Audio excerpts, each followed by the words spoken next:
Welcome back guys, thank you very much for joining me. Today we're just going to look at how to apply PTFE correctly. Real simple technique, we just need to learn it and get it right, because if we get it wrong, obviously it can cause leaks and that's not what we want. So we're going to start out with our fitting, just a compression fitting like this, and then we're going to hold our PTFE. Now we're going to hold it so it's away from us, okay? So we've got the dangly bit away from us.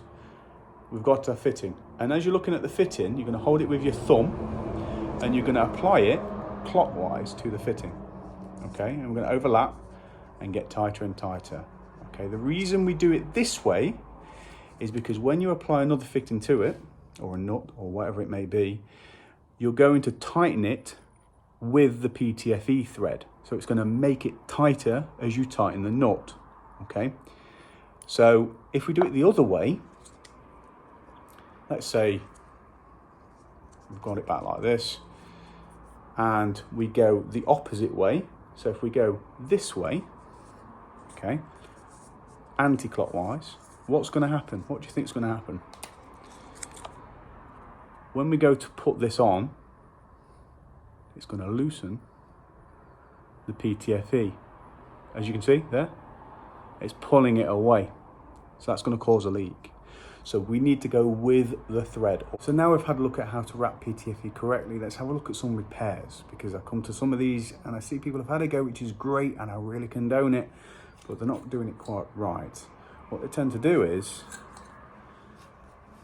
if you've got this here and the pipe's going in, they're wrapping it around this thread, okay? So they're doing it around like this, yeah, that's great.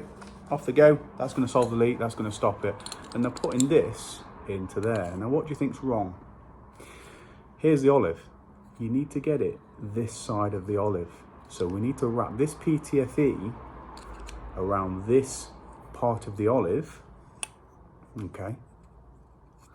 And now, if you put that in there, hopefully with some paste, then that will stop the leak, not on the thread, okay? Like that. That will then stop that leaking. So I hope this video has helped, guys. It's really quick, but it's just a little bit of knowledge that I hope I can get out there to new apprentices and people that want to have a go at things, which I think is brilliant. So let me know if it has helped. Give me a thumbs up, hit the subscribe button, and I'll see you on the next video.